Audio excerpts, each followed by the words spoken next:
title of today's message is Who Do You Belong To? And there's only two options in the context of what we're going to be talking about today. There's only two options.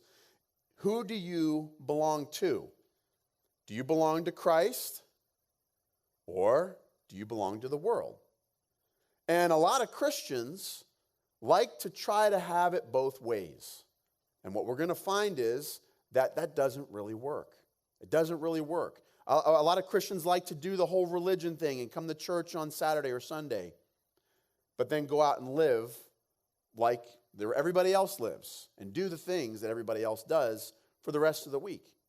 And so we're going to go into the Word of God today, and we're going to see some things, but I want to give a real-life example. 1 Corinthians 10 starts out with some descriptions of Moses and the people of Israel 3,500 years ago. Now, here's what I want you guys to do. I want you guys to picture yourself as a Jewish person, an Israelite, living in the time of Moses in Egypt 3,500 years ago. Okay? And so the Jews, the Israelites, were slaves to the Egyptians. And this had gone on for generations. So imagine being born into slavery generation after generation after generation. For a Jew in Egypt at that time, there was no hope. There was no dreams. You couldn't think about going to college or starting a business or, your future meant eating the scraps that the Egyptians would give you. It meant being brick makers and forced laborers for your entire existence. That is all you had to hope for. That's all your dreams and aspirations would come to. And yes, they had a God that they prayed to, but for a couple generations now, where is this God? Where was the God that we believe in, that we're praying to and we're worshiping?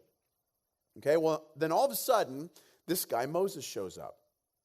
And Moses comes on the scene, walks right into Pharaoh's palace, the king of Egypt, and demands, let my people go.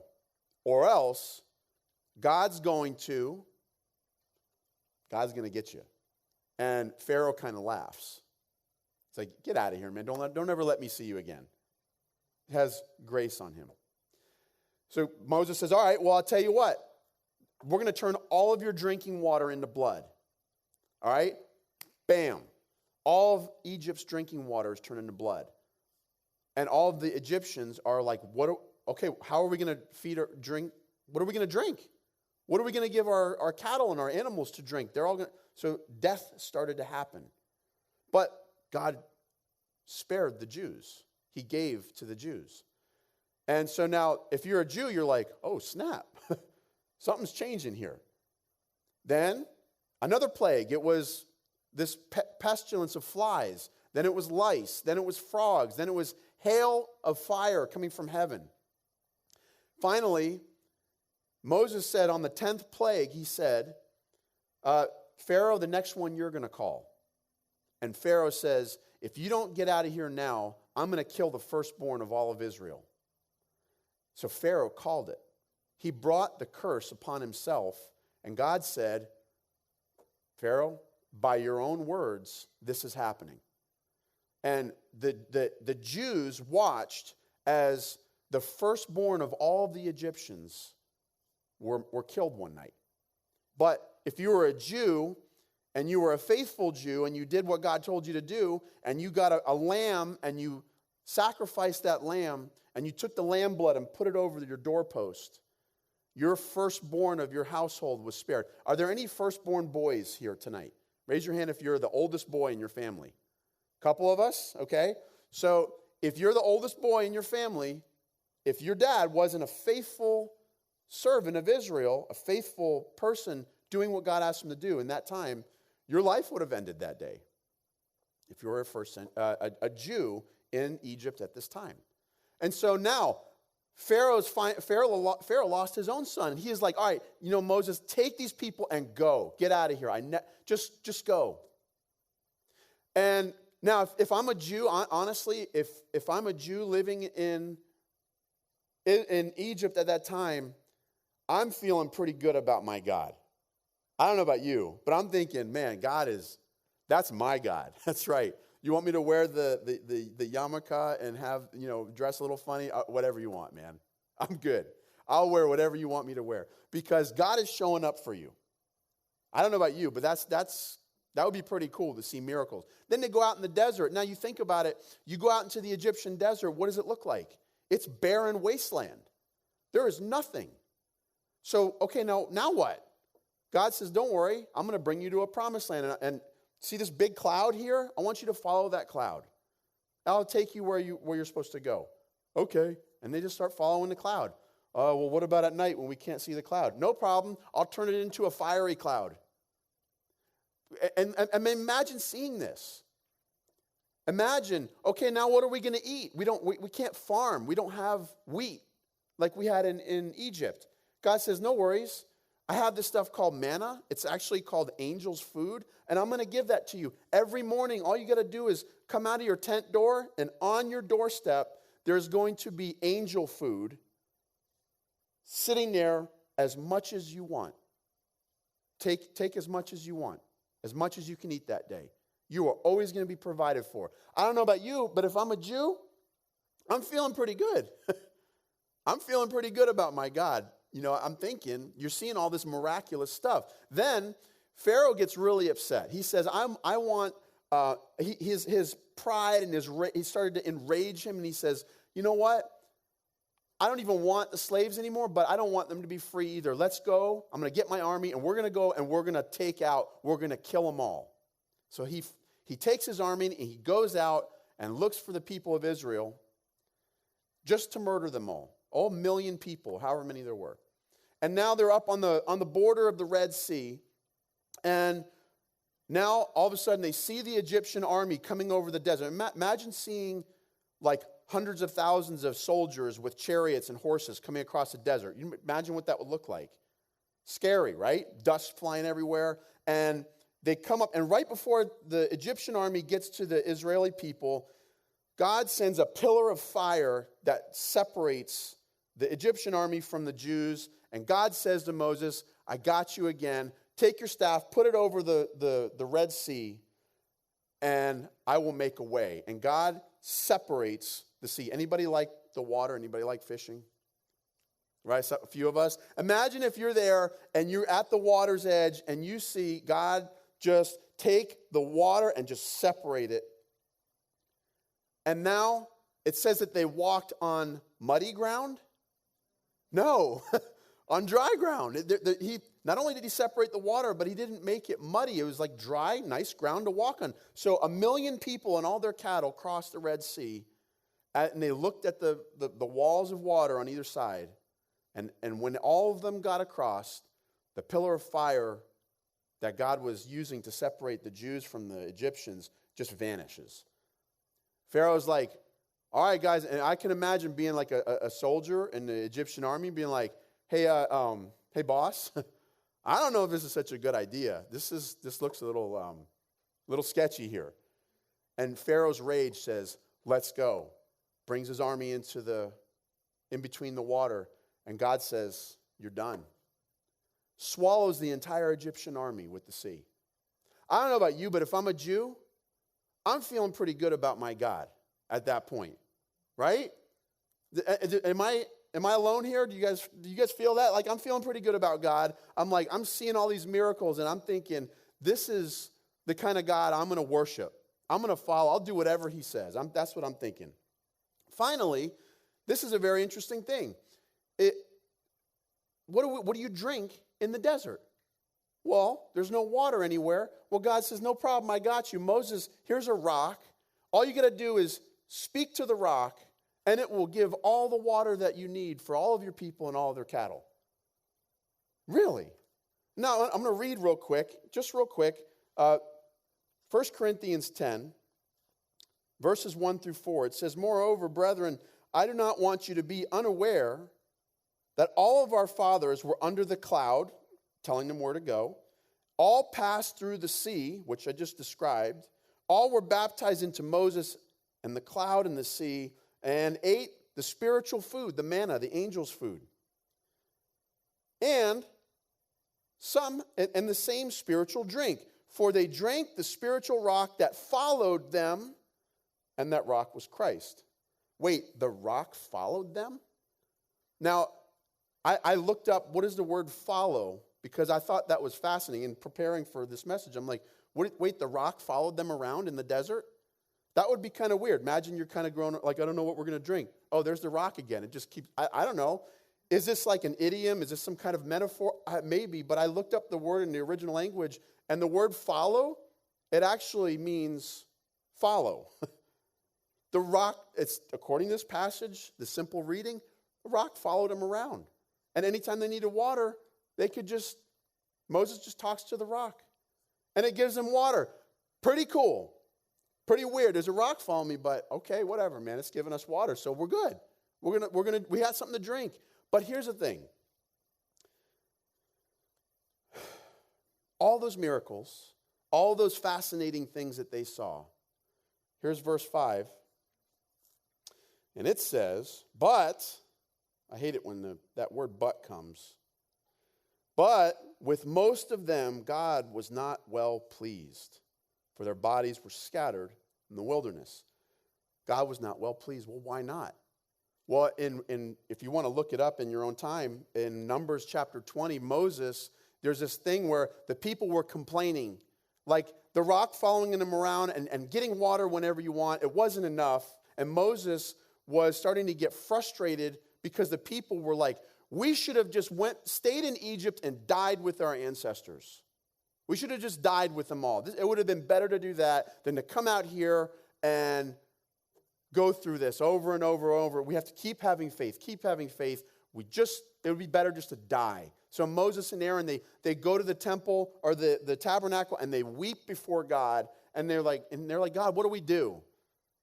These people are complainers. They're complaining.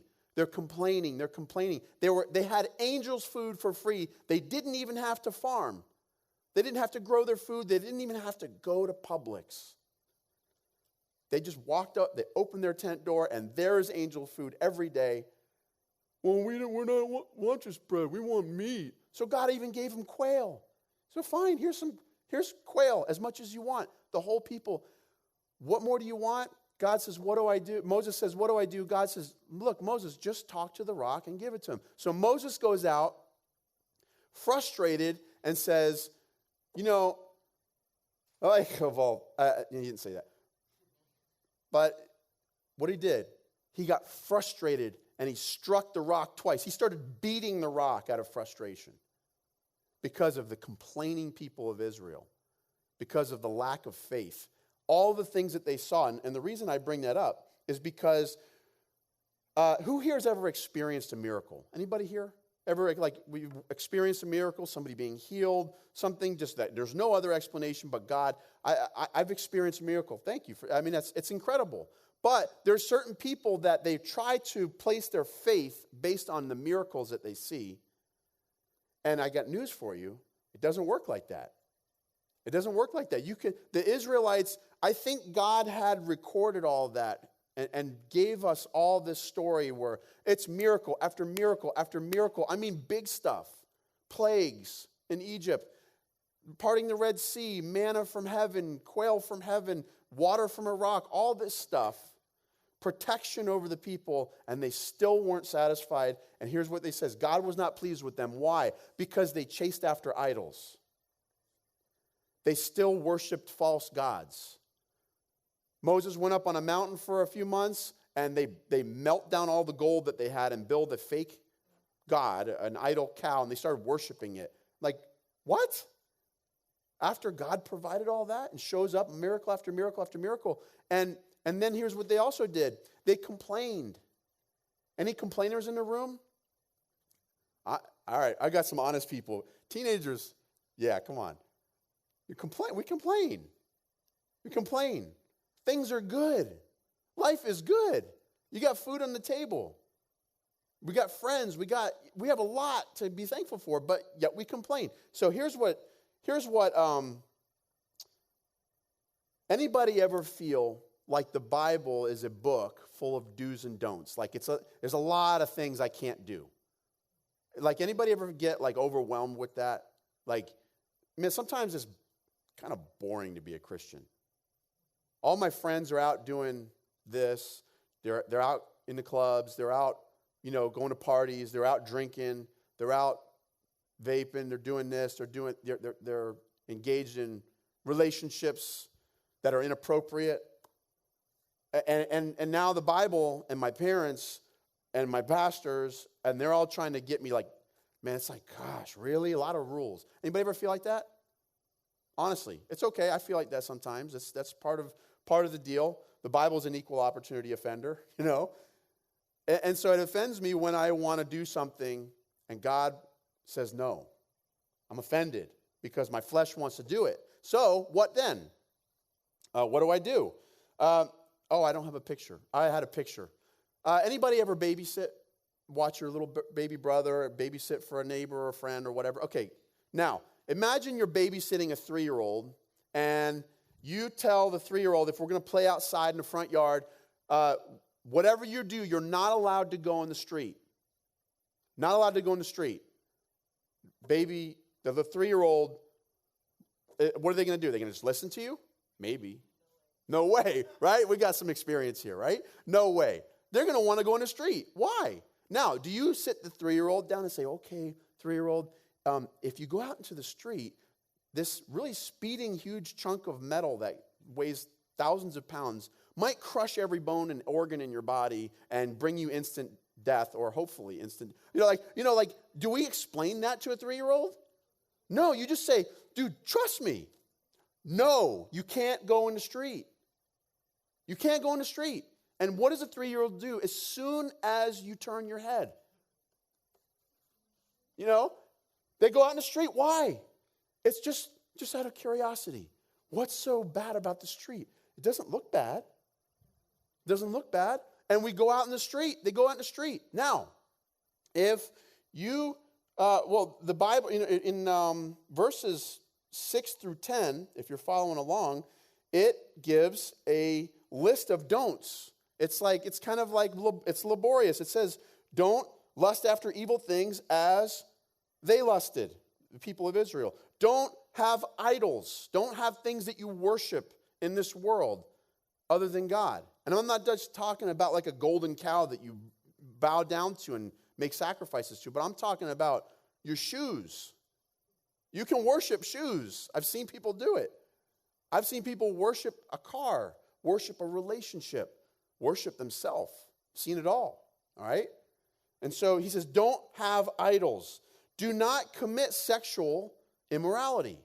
Don't do it. Okay? Don't tempt Christ, as some of them have also tempted him and were destroyed by serpents. And then he says, don't complain. Don't complain.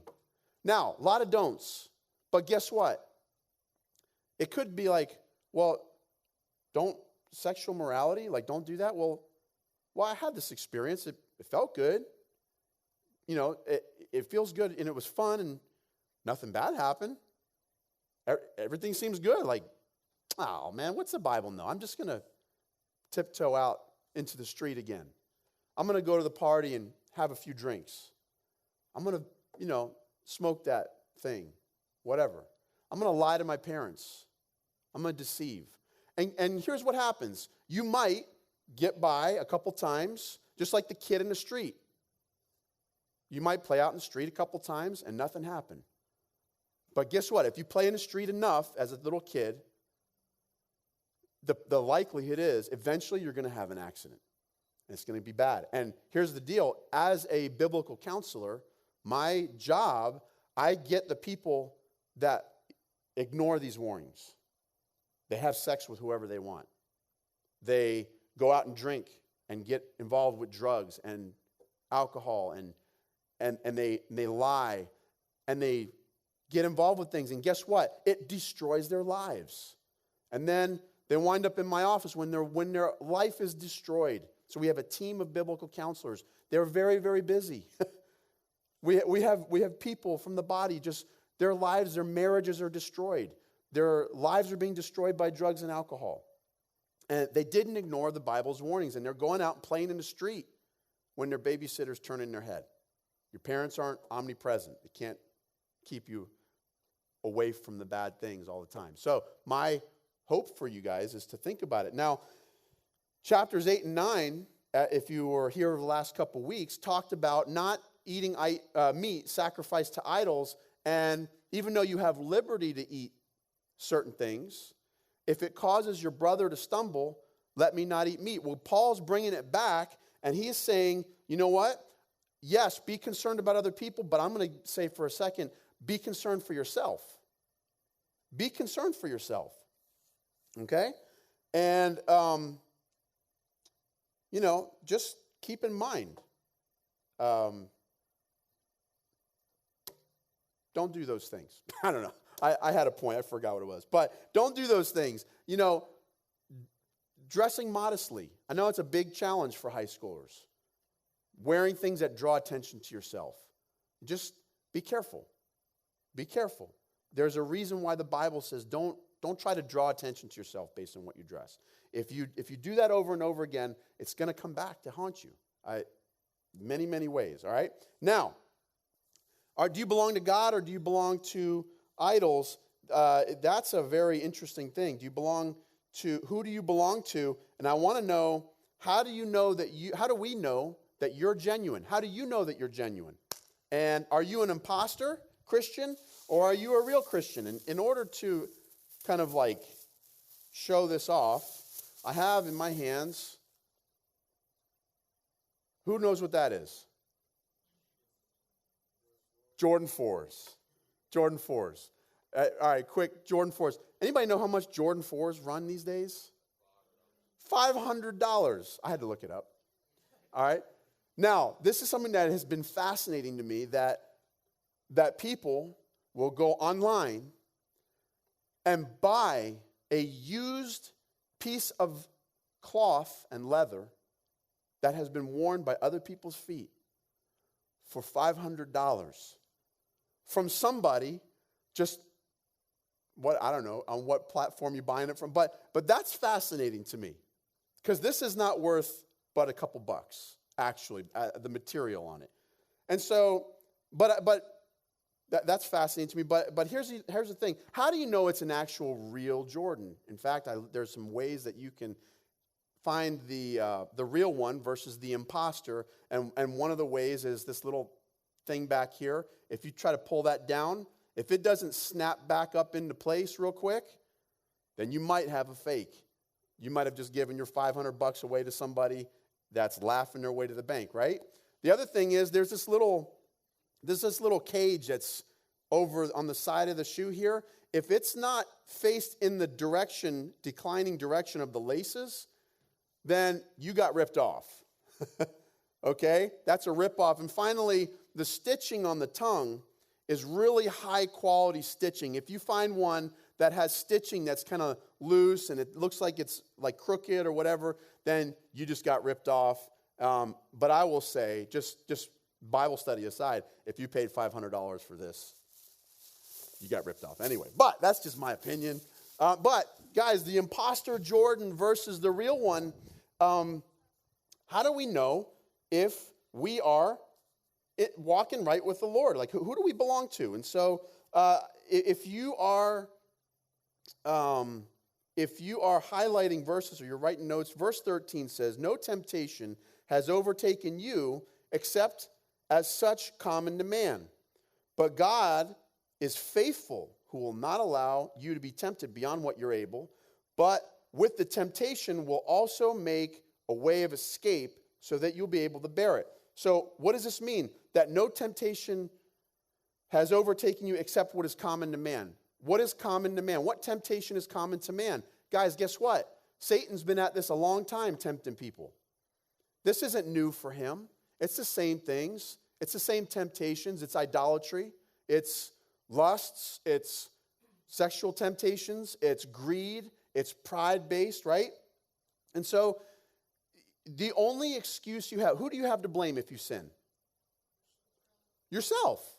If you violate any of these things and bad things happen, it's really quick, and even with good kids, my kids are good, but when they get in trouble and they do something wrong, it's very quick to want to try and blame somebody else. Oh, well, so-and-so made me, or so-and-so. No. If you do these things, you're to blame. God says in his word that he's given you a way out.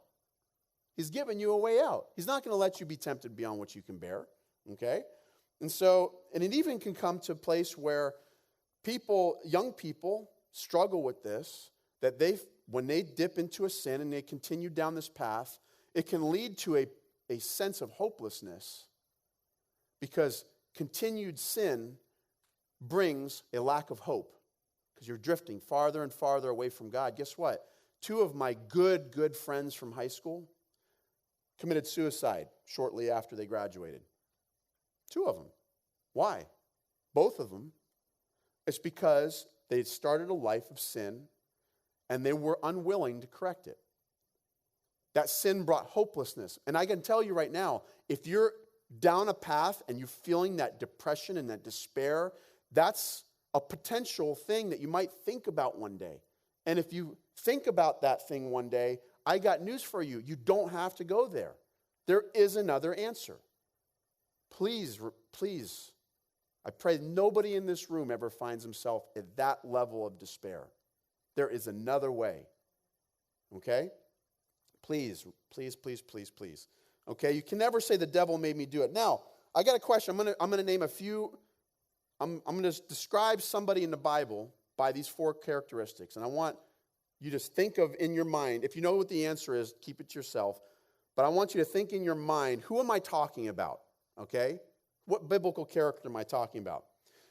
This person is the most beautiful creature that God ever created. The most beautiful creature that God ever created. This person was in charge. He was the worship leader in heaven. He was heaven's worship leader. He led the orchestra and conducted the worship in heaven. This person was given more authority than any other creature ever created. They have beauty.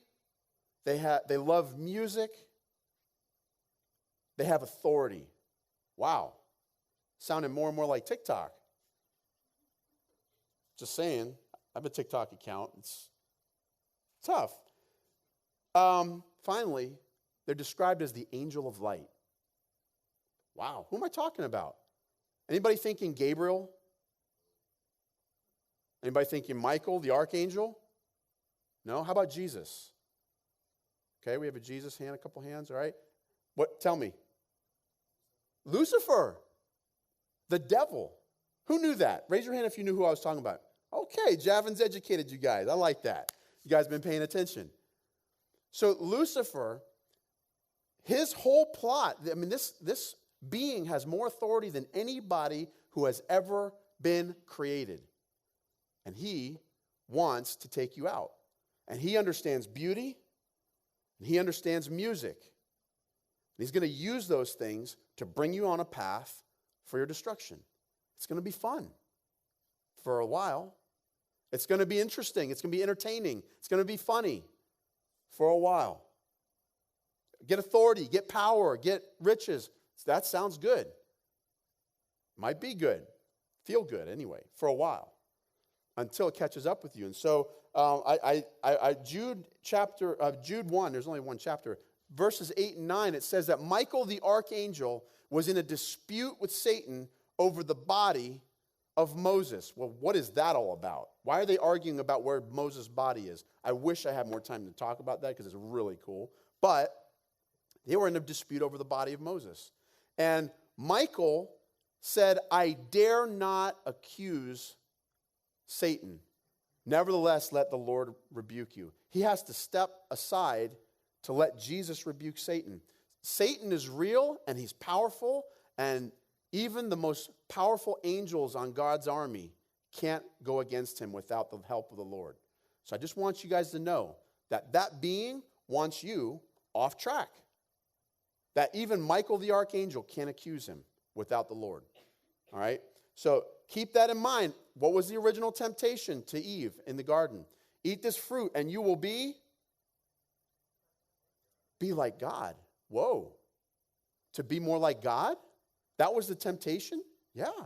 If you eat this fruit, you're going to become wise just like God. So Satan can even use Bible stuff to tempt people. He's tricky. He's called the father of lies. Now, by the way, I also oversee the men's ministry. Hi, Sean. What's up? Hey. I also oversee the men's ministry, and on Thursday night, starting on April 13th, for the guys in the room, if you're interested, we're going to be going over the book of Revelation. We're going chapter by chapter, and we have chicken wings. So if you want chicken wings, talk about end times, some Antichrist, some end time stuff, how's Jesus going to wrap things up, come on down Thursday night on the 13th. Bring your friends. We'll have a good time, all right? This is a shameless plug for the men's ministry. But what I want to do is I want to highlight a few things. That Satan is the slanderer. He's the father of lies. He's really good at it. All right? Verses 20 and 21. I'm going to read it real quick. You can highlight these if you're highlighting or taking notes. You can read it later. And they sacrifice to demons and not to God. And I don't want you to have fellowship with demons. You cannot drink the cup of the Lord and the cup of demons. You cannot partake in the Lord's table and the table of demons. What are we saying here? He's saying when you take communion, you're a Christian, you're taking the Lord's Supper, you go to church, you do the Christian thing, and then you step out the church and party like hell. He says you can't do both. It's going to catch up with you. So the reality is, who do you belong to? Be honest with yourself. Who do you belong to? Be honest with yourself. If I'm playing the Christian thing or just trying to be as good as I can, but I'm going to go out and do all these things, who do you really belong to? Now, the gospel of Jesus is incredible because there is forgiveness and you have a place with him, and that's the amazing power of the gospel, that even the prodigal son who went out and squandered his inheritance and left his father's house, when he came back, the father said, "This is my son who I can't believe he's home. Let's have a huge party. He's back." And he hugged him and he embraced him. That's our God. That's the power of the gospel. But here's the other part of this, is bringing it back to other people. Even though there's forgiveness for you if you were to slip up and you do something wrong, come back and confess and it's going to be good. That's a good thing. And start walking in the ways of the Lord. But verses 23 and 24 say that all things are lawful for me, but not all things are helpful. All things are lawful for me, but not all things edify. Let no one seek his own, but each one the other's well-being. What does that mean? That means, okay, if I'm sinning, whatever you do, don't drag other people into sin with you. Because here's what happens. Even though there's forgiveness if you slip up, there's always a place to come back, always to be restored. But if you're tempting other people to sin, the Bible has some harsh words. Definitely don't do that. So if you think about yourself in this situation, and what I'm going to do is we're going to pray right now. And I want to invite our worship team to come up. And we're going to have a quiet time. Just a reflective time. And I got 2 questions for you to reflect on during this time. And the first one is, are you drinking from the cup of Christ and of the world and of demons? Are you playing the Christian thing and then involved in this sin? Is that a reality in your life? And the second thing is, am I pressuring somebody else to come and sin with me? And then we're going to have a time of, in your group times, like bring that stuff up, man. Don't let today pass without clarifying that for yourself. And so, guys, if you would, let's bow our heads and pray.